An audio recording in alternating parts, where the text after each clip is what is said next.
दुनिया में जो लोग आप जिनको अपनी कहानियाँ पहुँचाना चाहते हैं वो भी कहानियाँ ढूंढ रहे हैं.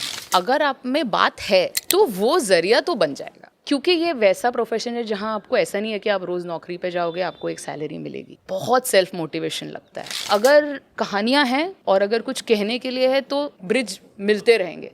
तो मुझे नहीं लगता कि आपको अपने सपने छोटे करने हैं. आप एक्चुअली हर छोटे शहर में जिसके पास कहानी है यहाँ बैठे हैं लोग सुनने के लिए, क्योंकि आपका understanding of real India is a lot more than probably we have sitting here in this one city. कैसे तुम खुद को सिखाओ लिखना, क्योंकि स्क्रीन प्ले लिखना एक बहुत अलग स्किल सेट है. It's not like writing a story. एक पूरी तरह से आपको एक अलग टाइप से चीज़ों को इमेजिन करना पड़ता है. हम सब देख रहे हैं कि चैट जीपीटी आने से सब बहुत कॉन्फिडेंट राइटर हो गए. पर मुझे लगता है कि जो तजुर्बे से लिखा जाता है, अभी जो मेरी ज़िंदगी में तजुर्बा रहा है और जो मेरा नज़रिया है वो देखने का, वो कहाँ से एक मशीन ले आएगी. मैं अपने राइटिंग का बहुत सारा क्रेडिट कोविड में खाना बनाने को देती हूँ. जी, वेरी इंटरेस्टिंग. क्योंकि मेरे पास दिन में सुबह बच्चे को स्कूल छोड़ने से लेकर उसके स्कूल से आने तक का टाइम है. उतने घंटों में मुझे अपना काम बनाना है, तो मैं अपना काम एक्चुअली उतने घंटों में लिखकर बनाती हूँ. बड़े से बड़े प्रोडक्शन हाउस की सिर्फ ईमेल आईडी पे अपनी स्क्रिप्ट भेजें और उस स्क्रिप्ट में कोई ना कोई तो पढ़ता है. जैसे हमें लगता है प्रोड्यूसर पैसा लगाता है, क्रिएटिव प्रोड्यूसर पैसा नहीं लगाता. अच्छा. एक किताब पब्लिश करने में कुछ 1,000 रुपए लगते हैं, एक शो बनाने में कुछ करोड़ रुपए लगते हैं. तो उस हिसाब से उतनी ही मेहनत भी लगती है.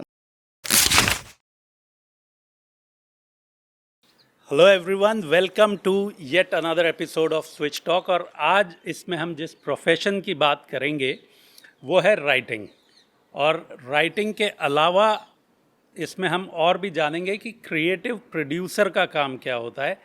वैसे जो आज हमारे गेस्ट हैं उन्होंने अपनी जर्नी शुरू की थी एडवर्टाइजिंग एजेंसीज़ में जॉब करके, and then how it transitioned into writing, उसके बारे में उनसे बात करेंगे. So thank you so much Khyati for being here. It's a pleasure talking to you. Thank you so much. Thank you. It's my pleasure to be here. Thank you for having us over. Thank you. Thank you for having us. So सबसे पहले, क्योंकि बड़ा interesting है आपका ये transition कैसे Covid के time and after your son. या सन. सो उसके बाद किस तरह से आपने एक ट्रांजिशन किया अपने करियर में. So how about starting with your initial education? कहाँ कब क्या पढ़ाई की आपने शुरू में? तो मैंने एक्चुअली बॉम्बे में ही पढ़ाई की है मोस्ट ऑफ माई लाइफ. कुछ 4-5 साल मैं औरंगाबाद नाम का एक छोटा सा शहर है वहाँ पढ़ी हूँ. मतलब बचपन में. छोटा भी नहीं है. हाँ, जब मैं वहाँ थी बॉम्बे से गई थी तो छोटा लगता था. पर या so I was in Aurangabad when I was still very young. फिर मैंने 12वीं तक आर्ट्स लिया 10th के बाद. उसके बाद BMM bachelor of mass media जो बॉम्बे यूनिवर्सिटी का कोर्स है वो किया. उसमें आप स्पेशलाइजेशन चूज़ कर सकते हैं, या तो एडवर्टाइजिंग या फिर जर्नलिज्म. मैंने एडवर्टाइजिंग चूज़ किया. जनरली BMM में कल्चर होता है शॉर्ट फिल्म बनाने का, प्ले स्टेज करने का. तो वो मुझे लगता है कि इवन तो आप बहुत स्पेसिफिकली कोई एक चीज़ नहीं फोकस करते हैं, पर आपको इस इंडस्ट्री का एक आइडिया मिल जाता है. तो वो जो है मुझे BMM से मिला, इंफॉर्मेशन और एक्सेस. एंड उसके बाद मैंने एडवर्टाइजिंग में अपना जर्नी शुरू की. राइट. सो राइटिंग कैसे स्टार्ट हुई, क्योंकि अभी आप बहुत ही पॉपुलर होते जा रहे हैं एज अ राइटर, और आपकी एक सीरीज़ है वो काफ़ी पॉपुलर हो गई और काफ़ी पसंद भी की जा रही है. सो ये ट्रांजिशन कैसे हुआ? एक्चुअली मुझे राइटिंग एक हॉबी के रूप में हमेशा पसंद था. मैं पोएम्स लिखती थी, शॉर्ट स्टोरीज़ लिखती थी, या अपने कॉलेज में प्रोजेक्ट्स वगैरह में जो आपको कहानियाँ लिखनी होती, ऑल ऑफ दैट वो सब करती थी. पर जब मैंने एडवर्टाइजिंग ज्वाइन किया मुझे ऐसा लगा कि यहाँ क्रिएटिविटी की जो टाइप चाहिए, थोड़ी कमर्शियल क्रिएटिविटी चाहिए, वो शायद मेरे अंदर नहीं है. इसलिए मैं कभी भी राइटिंग एडवर्टाइजिंग में चूज़ नहीं किया. मैं वहाँ बिजनेस मैनेजमेंट में थी फॉर ऑलमोस्ट अ डेकेड. पर फिर जब मेरा बेटा बॉर्न हुआ तब मुझे 9 to 5, 9 to 5 तो खैर कुछ नहीं होता है आजकल, तो 9 to 10 होता है तो मुझे वैसा कोई जॉब नहीं करना था, क्योंकि मैं चाहती थी जितना हो सके टाइम स्पेंड कर पाऊँ अपने बेटे के साथ. Thankfully I was in a position जहाँ मैं ये कर पाऊँ. I had the privilege of doing it. तो उसके बाद पर वो जो होता है ना कि जब आपने हमेशा से काम किया है तो रहा नहीं जाता है, आपको कुछ ना कुछ करने का मन करता है. तो जब वो 2-3 साल का था तब मैंने रियलाइज़ किया कि मैं वो किताबें मैं उसके लिए पढ़ती थी. मुझे रियलाइज़ हुआ कि ऐसा कुछ शायद मैं भी लिख सकती हूँ. तो मैंने ऐसे ही खुद ही रिसर्च करके अटेम्प्ट किया to write a children's book. And research करके पब्लिशर्स ढूंढे जो ऐसी सारी चीज़ें पब्लिश करते हैं. देयर तुलिका पब्लिशर्स करके हैं जो बच्चों की किताबें प्रिंट करती हैं, वो the best in a country. मैंने उन्हीं को भेजा पहले और उन्हें ही पसंद आ गया. तो उसके बाद वो बुक जब पब्लिश हुई, फिर मुझे लगता है ये जो एक सीड था कि शायद लिखने का कीड़ा कहीं है, ये मुझे पता चला मेरे अंदर है while I was writing the book. फिर ऐसे ही चलते चलते एक दिन घर पे आइडिया, बिकॉज गोपी जो मेरे पार्टनर हैं वो खुद लिखते हैं, डायरेक्ट करते हैं. एक फिल्मों की कॉन्वर्सेशन घर पे हमेशा रही है, अंडरस्टैंडिंग है या उनकी स्क्रिप्ट्स पे बात करना है. तो एक आइडिया आया एक शो का, ये सीरीज़ का, राज जवान है जो मेरा शो है. तो मैंने आइडिया जाके उन्हें सुनाया और बोला कि तुम ऐसा कुछ क्यों नहीं करते हो कॉमेडी. उसमें बोला तुम क्यों नहीं करते हो. तो मैं बोला ठीक है मैं करके देखती हूँ. मैं जनरली बहुत self taught type of person हूँ. मुझे एकेडमिक्स से जितना सीखने नहीं मिलता उतना खुद रिसर्च करके और खुद अपना एक करिकुलम ड्रॉ करके सीखने में बहुत मज़ा आता है. सो फिर मैंने सोचा खुद ही एक्चुअली खुद कैसे तुम खुद को सिखाओ लिखना, क्योंकि स्क्रीन प्ले लिखना एक बहुत अलग स्किल सेट है. It's not like writing a story. एक पूरी तरह से आपको एक अलग टाइप से चीज़ों को इमेजिन करना पड़ता है. तो मैंने करीबन कुछ 50-100 किताबें पढ़ी ऑफ स्क्रीन प्लेस. मैंने सिर्फ स्क्रीन प्लेस पढ़े. जैसे मैंने सोचा जैसे बच्चों की किताबें पढ़ के बच्चों की किताब लिखना सीख गए, वैसे स्क्रीन प्ले पढ़ के शायद स्क्रीन प्ले पढ़ना सीख जाऊँ. वही किया. और फिर उसके बाद में एक्चुअली जो पहला शो जो मैंने लिखा, there something called as Bible, जो आप लिखते हैं एक सीरीज़ में, जो आपको उसकी पूरी दुनिया के बारे में बताती है हर एपिसोड के बारे में. सो इट्स अ डॉक्यूमेंट जो बहुत इंटेंसिव होता है. वो लिखा, पहला एपिसोड लिखा और जो पहले प्रोड्यूसर को भेजा उन्हें ही वो बनाना था. तो इन माय केस दोनों ही एस्पेक्ट में एक लक और टैलेंट का हाथ, दोनों ने साथ दिया. टैलेंट ने भी साथ दिया और लक ने बहुत साथ दिया मुझे लगता है, क्योंकि वो भी जो पहले जिनके पास मैंने भेजा उन्होंने भी बोला कि हाँ ये हमें बनाना है. और अब वो शो बाहर है और या it's doing pretty well.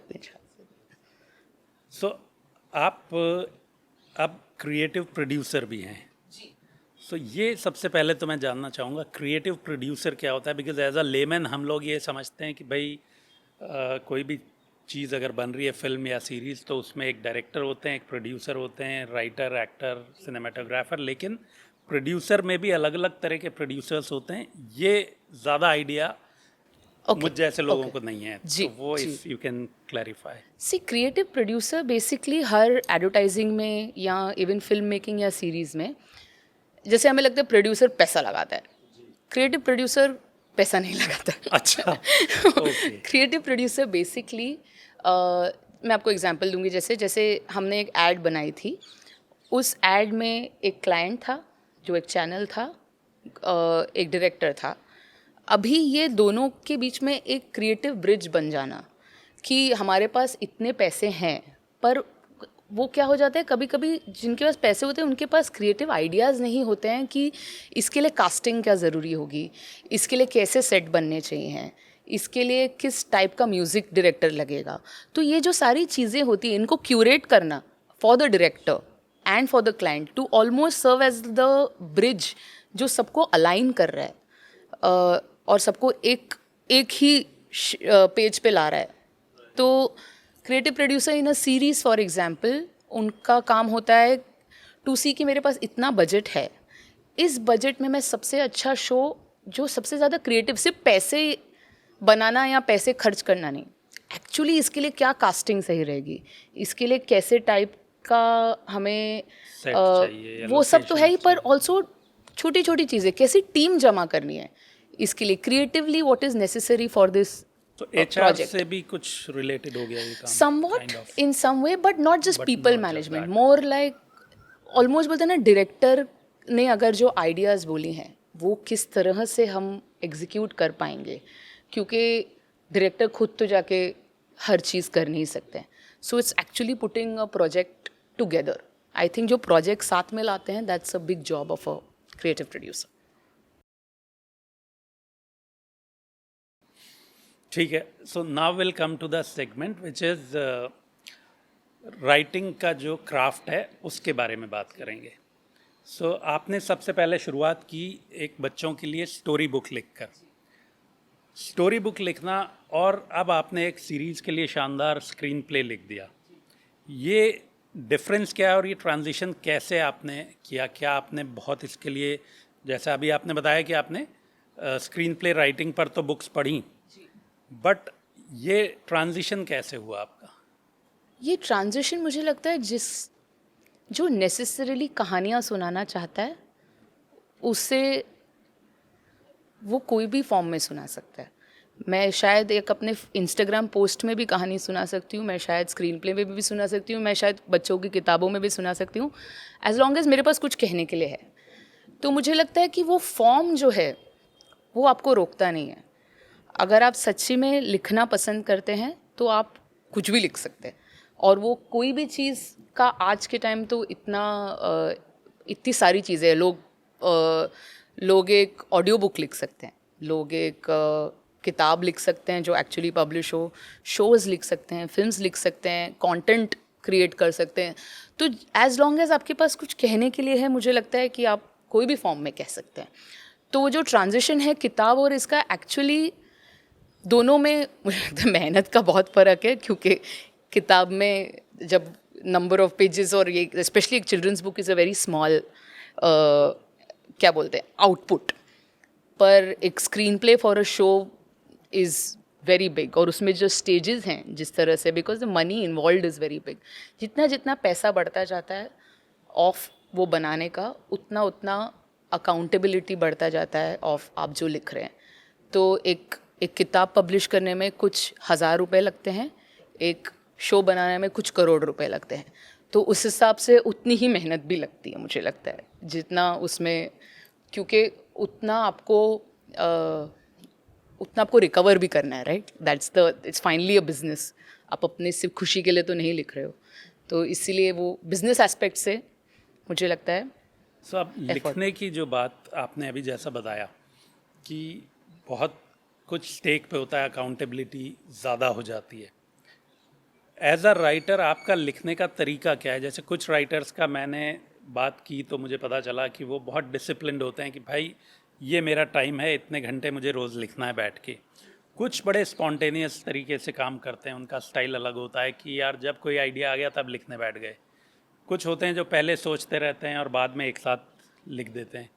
So what has been your style?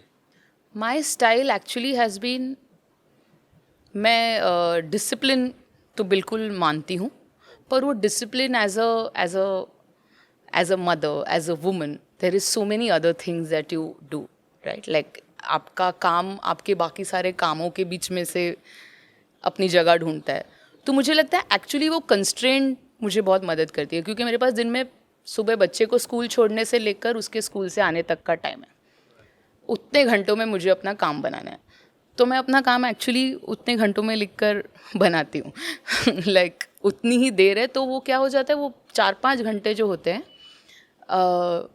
My effort is to really make it count. क्योंकि वो 4-5 घंटे में तुम पढ़ भी लो, कुछ देखना है, जो लिखना है, तो मेरे लिए वो रोज़ शो अप करना बहुत ज़रूरी है. अगर मैं किसी चीज़ से बहुत दूर चली जाती हूँ तो मुझे वापस आने में बहुत मुश्किल होती है. So I think discipline is definitely one of the veg.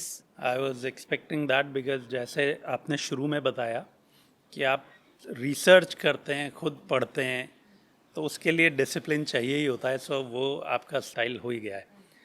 Now tell me one more thing कि राइटिंग में कुछ लोग होते हैं जो बेस लेते हैं रीडिंग्स से कि बहुत रीडिंग्स करते हैं और उससे उनको राइटिंग ईजी हो जाती है। कुछ लोग होते हैं जो ऑब्जर्वेशन बहुत करते हैं कि आसपास लोगों को, सिचुएशंस को, चीज़ों को देखते हैं, उससे आइडियाज़ उनको मिलते हैं, और कुछ लाइफ एक्सपीरियंसेस से सीखते हैं। आपके केस में सबसे ज़्यादा किन चीज़ों से आप सीखते हैं, रीडिंग से, ऑब्जर्वेशन से, या लाइफ एक्सपीरियंसेस से, जो आपकी राइटिंग में रिफ्लेक्ट होता हो? मुझे लगता है मेरे लिए स्पेसिफिकली जो मिट्टी है वो लाइफ एक्सपीरियंसेस की है, जो और जो क्राफ्ट है, जो आप मेरे आइडियाज़ लाइफ एक्सपीरियंस से आते हैं, पर मेरा क्राफ्ट रीडिंग से बेटर होता है। तो at any point in time I like to read, but not specifically film related thing. बस किताबें मैं पढ़ती रहती हूँ जितना हो सके। अपने आप को एक दुनिया में खो जाने का जो एक मज़ा है, मैं कभी भी इसलिए नहीं पढ़ती हूँ कि मुझे यहाँ से कुछ मिले, मैं इसलिए पढ़ती हूँ क्योंकि मुझे उसमें मज़ा आता है।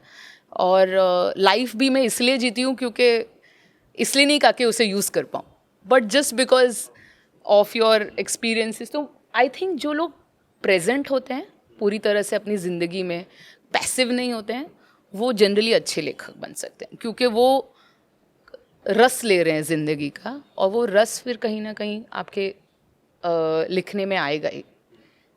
सो या दैट्स हाउ। सो अब जैसे आपने स्टार्टिंग की बच्चों की बुक से, फिर आपने OTT के लिए ये सीरीज़ लिखी। अब और भी बहुत सारे मीडियम आ गए हैं, जैसे इंस्टाग्राम या सोशल मीडिया हो गया, फिर पॉडकास्ट एक अलग मीडियम हो गए। सो आपको क्या लगता है कि कौन से मीडियम के लिए किस तरह का लिखना है? क्या ये राइटिंग्स अलग हैं, या जो राइटर है वो किसी भी चीज़ में अपने आप को अडेप्ट कर लेगा? मुझे लगता है अलग अलग टाइप के राइटर होते हैं। मैं अपने आप को ज़्यादा सेल्फ एक्सप्रेशन वाला राइटर मानती हूँ।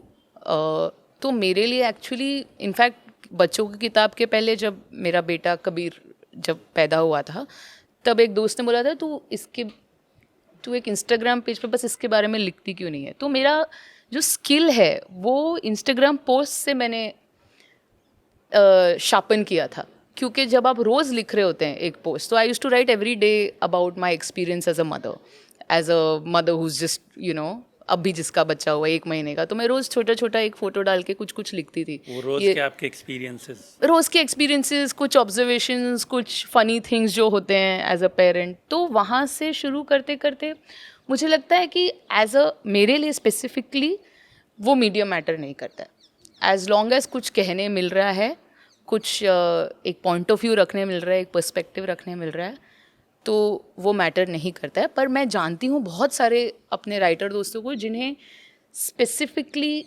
एस्केपिज्म टाइप कहानियाँ पसंद है, जैसे जो an escape not always good, like एक मर्डर मिस्ट्री, यहाँ जहाँ एक आप अपनी दुनिया छोड़ के किसी और दुनिया में चले जाओ, जो correct fiction, but also completely something that detaches themselves from the real world. एक उस दुनिया की एक्साइटमेंट में वो अपने आप को खो देते हैं। तो मुझे लगता है वो वाले राइटर्स के लिए शायद फिल्म या बुक्स पॉसिबल हैं, पर जो खुद की ज़िंदगी से ड्रॉ करते हैं उनके लिए बियॉन्ड अ पॉइंट मीडियम इतना, हाँ, I don't think it matters. Social media जो है उसने आपके हिसाब से राइटर्स की आवाज़ को एम्पलीफाई किया या डाइल्यूट किया? आई थिंक एक तरह से राइटर्स पूरी तरह से एक गुमनाम कड़ी हुआ करते थे, कि सलीम जावेद के अलावा और कितने ही राइटर्स को आप फिल्मों में जानते हैं। मुझे लगता है एक इंस्टाग्राम, सोशल मीडिया से सबको एक चेहरा मिला है कम से कम, अगर वो चाहते हैं, क्योंकि सबकी नीड्स भी अलग होती है। कुछ लोगों को अच्छा लगता है सामने आना, अपना काम दिखाना, और अभी जैसे कितने सारे पोइट्री रीडिंग्स होते हैं जब आप अपनी खुद की पोएम्स पढ़ पाते हैं। तो मुझे लगता है सोशल मीडिया ने आपको थोड़ा एक दुनिया तक पहुंचने का एवेन्यू ही दिया है, आई थिंक एम्पलीफाई ही किया है, क्योंकि बहुत सारी इंटरेस्टिंग आवाज़ें हमें मिली हैं थ्रू सोशल मीडिया, जो पहले कहीं ना कहीं घूम जाती थी, जो अब मैं उन्हें देख पाती हूँ, उन्हें सुन पाती हूँ। सो कोई अभी तक का आपका ऐसा काम जिसे देख के या जिसको लिख कर आपको लगा हो कि हाँ, this is why I right? I think the show, both the show and the book I've written, I'm working on a couple of films as well. पर मुझे लगता है वो शो में मैंने अपने आप को पूरी तरह से दे दिया था अपने आप को. I was also the creator of the show. The creator of the show is also a person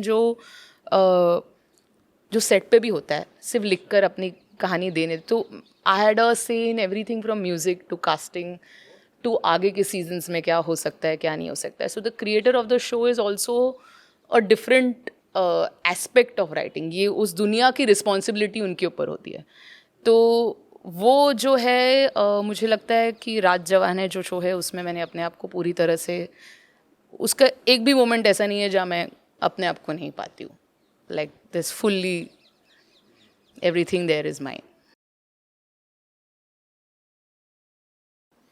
so अब स्टूडेंट्स जो स्पेशली राइटिंग में आना चाहते हैं, उनके लिए आप क्या स्किल्स बताएंगे कि उनको क्या स्किल्स पे काम करना चाहिए अगर वो फिल्म इंडस्ट्री में एज अ राइटर आना चाहते हैं? क्या स्किल्स पे उनको वर्क करना चाहिए व्हेन दे आर इन से देयर हाई स्कूल?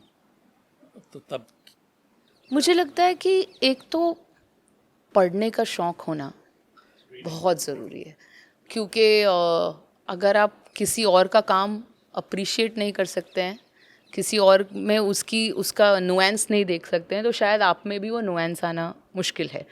तो मुझे लगता है अगर आपने सिर्फ किताबें पढ़ी और वो किताबों से आप ऑल्सो जो पढ़ते हैं उससे, या पढ़ते हैं जिन लोगों से मिलते हैं उनसे आपको क्या फील होता है ये दुनिया में. यहाँ मुझे वन ऑफ द थिंग्स मुझे लगता है जो बहुत अंडररेटेड है पर हर राइटर ने कहीं ना कहीं किया है ज़िंदगी में, इस डायरी लिखना. जो आप, क्योंकि आप क्या कर रहे हैं जब आप डायरी लिख रहे हैं, आप अपने सबकॉन्शियस से चेक इन कर रहे हैं. आप ज़िंदगी को बस बीतने नहीं दे रहे हैं, आप एक्चुअली उसकी अकाउंटेबिलिटी ले रहे हैं. तो मुझे लगता है ये जो डायरी राइटिंग, रीडिंग, ये बहुत सिंपल चीज़ें करना आई थिंक बहुत ज़रूरी है. नहीं तो ये स्टूडेंट्स के लिए बहुत ज़बरदस्त एडवाइस है कि अगर आपको राइटर बनना है तो डायरी लिखना is one very helpful skill, end of course reading. और कुछ आपको लगता है?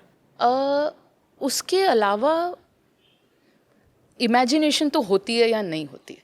आपको दुनिया में कुछ अलग सा दिखता है या नहीं दिखता है, वो तो मुझे लगता है आप जिस तरह के इंसान हैं उस पर काफ़ी कुछ डिपेंड करता है.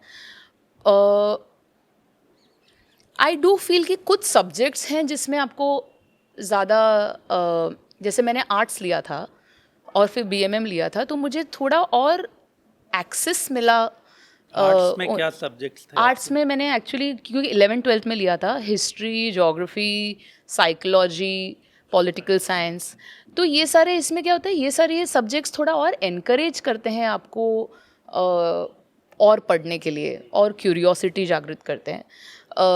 BMM में भी काफ़ी सारे मौका मिलता है आपको फिल्में बनाने का, ग्रुप्स के साथ कम करें. फाइनली फिल्म मेकिंग एक ग्रुप एक्टिविटी है. राइटर भी अपने कमरे में कुछ लिख ले, अगर वो बेचने की स्किल्स नहीं रखता है, so there is no point. So you have to be able to convey your ideas also. आपको अपनी आइडियाज़ सामने रखना भी उतना ही ज़रूरी है जितना उन्हें लिखना. तो इसीलिए ये सारी चीज़ें मुझे लगता है हेल्प करती होंगी. बट दैट सेड, मैं इतने सारे इंजीनियर्स को जानती हूँ जो बेहतरीन राइटर्स हैं. तो कहीं ना कहीं मुझे लगता है कि कहानियों में दिलचस्पी होना, और फिर उन्हें कुछ भी छोटा खुद लिखते रहना. इवन इफ एक पैराग्राफ लिखा है, कि बस लिखते रहो, जो थॉट्स आ रहे हैं, जो आइडियाज़ आ रहे हैं, एक बुक बनाते रहो. मैं जैसे जब मैं कहानी लिखने उतरती हूँ तो मैं पहले उसके ऊपर 100 आइडियाज़, कुछ भी हो, डायलॉग हो, 100 आइडियाज़ लिख लेती हूँ. अगर मुझे किसी पे 100 आइडिया आ सकते हैं, मतलब मैं उसकी फ़िल्म बना सकती हूँ. सो अपने प्रोसेसेस निकालना, पर मुझे लगता है कि कॉन्स्टेंटली इट्स, क्योंकि ये वैसा प्रोफेशन है जहाँ आपको ऐसा नहीं है कि आप रोज़ नौकरी पे जाओगे, आपको एक सैलरी मिलेगी. बहुत सेल्फ मोटिवेशन लगता है, क्योंकि खाली जब आपका करेंसी या आपका प्रोडक्ट, आपका स्क्रिप्ट या आपकी किताब या जो भी आपने लिखा है वो लिखने तक आपको कोई पैसे नहीं दे रहा है. तो विच मीन्स आपका एक सेल्फ मोटिवेशन और उसकी तरफ प्यार बहुत सारा होना पड़ेगा, ताकि आप कर पाएँ, नहीं तो फिर सिक्योरिटी नहीं है इस प्रोफेशन में जनरली, राइट? तो इसीलिए बहुत ही मोहब्बत है तो ही कर पाओगे वाला पेशा उसमें है। एक चीज़ और आती है, जैसे अभी वैसे आपको इस राइटिंग प्रोफेशन में बहुत ज़्यादा वक्त नहीं हुआ है, फिर भी आप बताइएगा अगर आप ये बताने की पोजीशन में हो, because I am sure students और उनके पेरेंट्स भी ये जानने में बड़ा इंटरेस्टेड होंगे कि आपको जैसे मान लीजिए थोड़ा सा इंसाइट था, क्योंकि आपके घर में बात हो रही है फिल्मों की, फिल्म इंडस्ट्री में ऑलरेडी है परिवार, बट कोई आउटसाइडर जब आते हैं तो उनको किस तरह से अपने लिए मौके तलाशने पड़ेंगे, क्या रास्ता होना चाहिए, बता सकेंगे आप? मुझे लगता है मुझे लगता है कभी कभी हम जिंदगी को बहुत कॉम्प्लिकेट भी करते हैं। जैसे वो किताब जब मैंने लिखी थी, ऐसा नहीं है कि मैं किसी को भी पब्लिशिंग में जानती थी, मैंने लिखी। और थिंग इज, आप दुनिया में जो लोग आप जिनको अपनी कहानियाँ पहुँचाना चाहते हैं वो भी कहानियाँ ढूंढ रहे हैं। तो अगर आप में बात है तो वो जरिया तो बन जाएगा। ओके, सो वो तो कोई ना वो कोई रास्ता आप निकल एक्चुअली जाएगा। आप कोल्ड स्क्रिप्ट्स भी भेजें, आप एक बड़े से बड़े प्रोडक्शन हाउस के सिर्फ ईमेल आईडी पे अपनी स्क्रिप्ट भेजें और उस स्क्रिप्ट में कोई ना कोई तो पढ़ता है। और वो जब कोई ना कोई, पहले 5 पन्ने तो ज़रूर आपको कोई पढ़ के देगा। आज मुझे भी बहुत सारे राइटर्स लिखते हैं, मैं उनके 5 पन्ने तो ज़रूर पढ़ूंगी। उस 5 पन्ने में अगर कुछ है तो फिर आपको आपका बाकी का भी स्क्रिप्ट कहानी पढ़ी जाएगी। तो मुझे लगता है कि एक्चुअली कमिंग इन कोल्ड भी एक ऑप्शन है, पर FTII ये सारे जो कोर्सेज हैं, इतने सारे बेहतरीन राइटर्स वहाँ से आते हैं। तो FTII NSD में अगर आप परफॉर्मेंस आर्ट्स में सोच रहे हैं तो विस्लिंग वुड्स जो एक बॉम्बे में कॉलेज है, बहुत सारे मेरे दोस्त वहाँ से हैं। तो ये सारे खाली मुझे लगता है ये आपको थोड़ा और करीब लाता है इस दुनिया के, अगर आप बहुत दूर हैं तो। पर ऐसा नहीं है कि आपको यहाँ होना ज़रूरी है, क्योंकि अगर आप में लिखने का एक स्पार्क है तो आप आग पकड़ लेगा वो। ख्याति, एक चीज़ और बताएं आप कि आपका जैसे अपब्रिंगिंग मुंबई में हुई, काफ़ी अच्छी एजुकेशन हुई, so comparatively you had that information, लेकिन जो छोटे शहर या गांव के बच्चे हैं हिंदुस्तान में, जिनको थोड़ा सा कम मौके हैं या कम एक्सपोजर है, वो लोग किस तरह से इस फील्ड में आ सकते हैं या क्या वो आ सकते हैं? मुझे तो लगता है कि हमारे देश के सबसे अच्छे क्रिएटिव फोर्सेस छोटे शहरों से ही आए हैं, और वो हमेशा इसलिए आए हैं क्योंकि उधर उन्हें घुटन महसूस होती थी, उन्हें कोई ना समझ पाए ऐसा एक फीलिंग आता था। और आर्टिस्ट बनता है कॉन्फ्लिक्ट से, तो मुझे लगता है वैसे भी उनकी ज़िंदगी में कॉन्फ्लिक्ट काफ़ी है, क्योंकि जब आप ऐसी ज़िंदगी देखते हैं जो जहाँ आपके रियलिटी और मजबूरियाँ ज़्यादा हैं, और शायद अच्छे घरों से भी जो आते हों जहाँ मनी प्रिविलेज हो, पर जहाँ आपको, जैसे बहुत सारे मेरे दोस्त हैं जो बिज़नेस फैमिली से आते हैं, उनसे ये एक्सपेक्टेशन था बस आगे भी बाप दादा का बिज़नेस बढ़ाना है। उन्हें जब आर्टिस्ट बनना होता है तभी जब वो सब छोड़ छाड़ के यहाँ आते हैं, बॉम्बे आते हैं या जो भी शहर जहाँ उन्हें अपॉर्चुनिटी लग रही है। थैंकफुली मुझे लगता है ये एक ऐसा शहर है, यहाँ ये ऐसा इंडस्ट्री है, स्पेशली फिल्म, जो मिलना चाहता है इन लोगों से, जिन्हें पता है कि एक्चुअली ऑडियंस तो वही है। ऑडियंस तो हम ये जुहू, वर्सोवा, बांद्रा में इनके लिए फिल्म में नहीं बना रहे, बना तो उन्हीं लोग, तो उनकी जो अंडरस्टैंडिंग है एक्चुअली हम सबसे बहुत बेटर है। सो मैनी, अभी जैसे हम मेरे शो के जो डायरेक्टर है सुमित व्यास, जो राजस्थान से ही हैं, Sumit Vyas the actor ji, he is also the director of बहुत फेमस शो है, बिल्कुल, परमानेंट रूममेट, स्ट्रिपलिंग। तो ही इज फ्रॉम राजस्थान। अच्छा, he is directing now. He is the director of our show and he is from there. And जो उनके वहाँ बड़े हुए हैं, जोधपुर में बड़े हुए हैं, उनकी जो एक अंडरस्टैंडिंग है ऑफ लाइफ, वो मुझे लगता है वो इतनी बेहतरीन है, और वो इतना पर्सपेक्टिव ला सकते हैं किसी भी कहानी में। क्योंकि तो पर हाँ, वो एक ब्रेवली सब पीछे छोड़ के आने की जो करेज चाहिए वो तो है, पर आई फील एक्सेप्टेंस मिल जाता है अगर आप में, पर हाँ, अभी जैसे रिसेंटली स्क्रीन राइटर एसोसिएशन करके एक राइटिंग बॉडी है, उन्होंने एक पिच फेस्ट नाम की चीज़ की थी जिसमें पूरे देश से, नॉर्थ ईस्ट से, केरला से, ये सब ने आके हमको पिचेस सुनाई अपनी। तो अगर कहानियाँ हैं और अगर कुछ कहने के लिए है तो ब्रिज मिलते रहेंगे।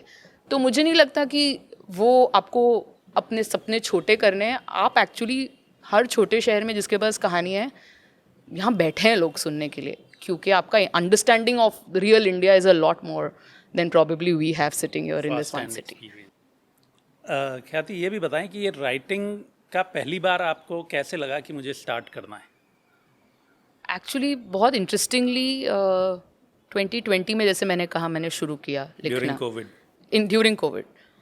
तो कोविड के टाइम पे मैं एक्चुअली उस घर से आती हूँ जहाँ लड़कियों को बोला जाता है खाना बनाना आना चाहिए, पर मैं रिबेल बचपन से, तो मैंने कभी ठीक से चाय भी नहीं बनाई। अच्छा। बिल्कुल भी, मतलब आई वाज रिबेलिंग। हाँ जी, जानबूझ के नहीं बनाई। तो मैं पूरी तरह से, रोज़ बोलेंगे एग्जैक्टली, तो इसलिए मैं पूरी तरह से रिबेल कर रही थी। पर आया कोविड, अभी बच्चा छोटा है और कोई हेल्प नहीं है, खाना तो बनाना पड़ेगा। और मुझे खाना बनाने से भी कम सफाई करना पसंद है। तो हमने डिसाइड किया कि मेरे हस्बैंड सफाई करेंगे, मैं खाना बनाना सीख लूँगी। फिर वो विदिन 1 month 2 months मुझे इतना मज़ा आने लगा खाना बनाने में, और वो इतना अच्छा खाना बने जो हमेशा मुझे लगता था कि ये माँ का हाथ का खाना का जो एक टेस्ट होता है वो कभी नहीं आएगा मेरे हाथों में। तो माँ बनने के बाद आ गया? माँ बनने के बाद और कोविड में आ गया, क्योंकि खाना बनाने की कोशिश तो की। तो जब मैंने वो सीखा विदिन दोस 3-4 months, और मुझे रियलाइज़ हुआ कि जो चीज़ मुझे इतनी कम करनी पसंद है उसमें अगर मैं मास्टरी कर सकती हूँ, तो जो चीज़ मुझे पसंद है, जो राइटिंग है, वो तो मैं कर ही सकती हूँ। तो ये वहाँ से एक्चुअली मुझे लगता है कोई भी जब आप नई चीज़ सीखते हो, वो आपको जो कॉन्फिडेंस देता है, क्योंकि आपने किसी भी चीज़ में अगर रूल्स तो वही हैं, रूल्स तो मेहनत के ही हैं, रूल्स तो रोज़ करने के ही हैं, प्रैक्टिस के ही हैं। तो वो अगर आप कहीं एक जगह कर सकते हो, कहीं और भी कर सकते हो।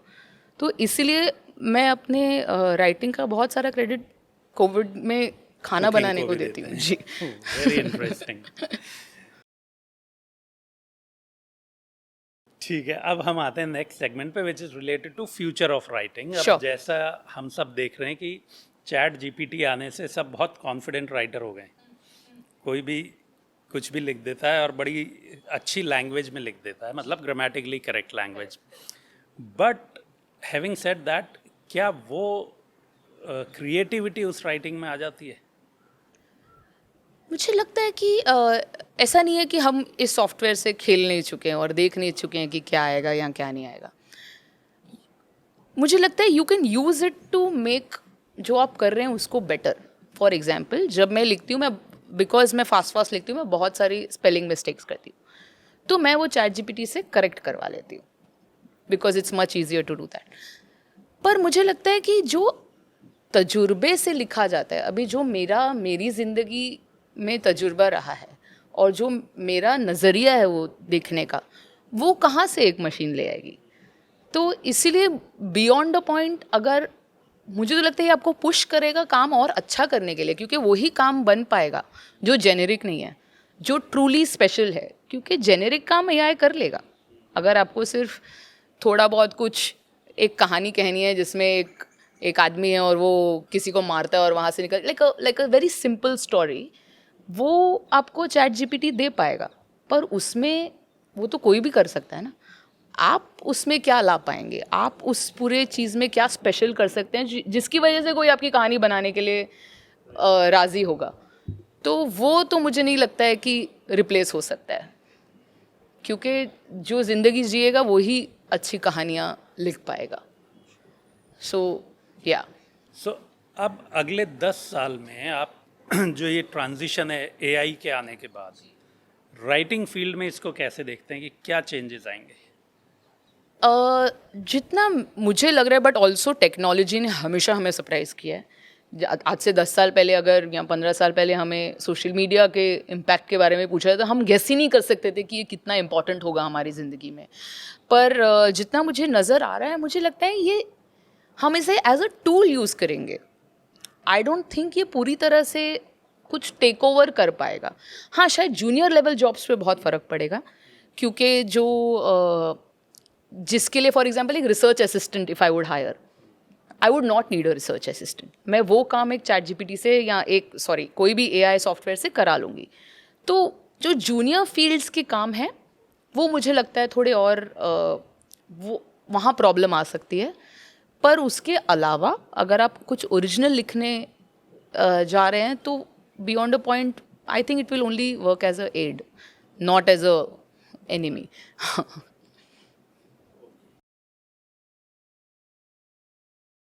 So now we'll come to the rapid fire round.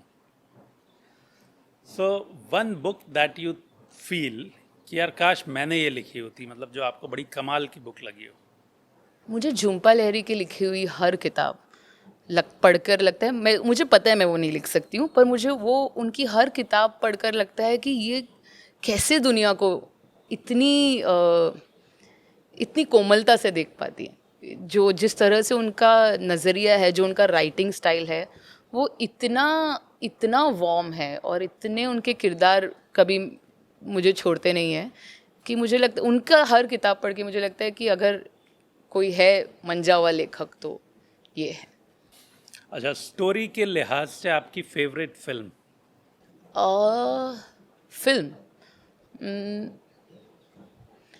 Actually बहुत सारी फिल्में मुझे लगता है सिर्फ स्टोरी नहीं, कुछ फिल्मों में बहुत सारी वॉइस होती है, वो फिल्में मुझे बहुत अट्रैक्ट करती हैं.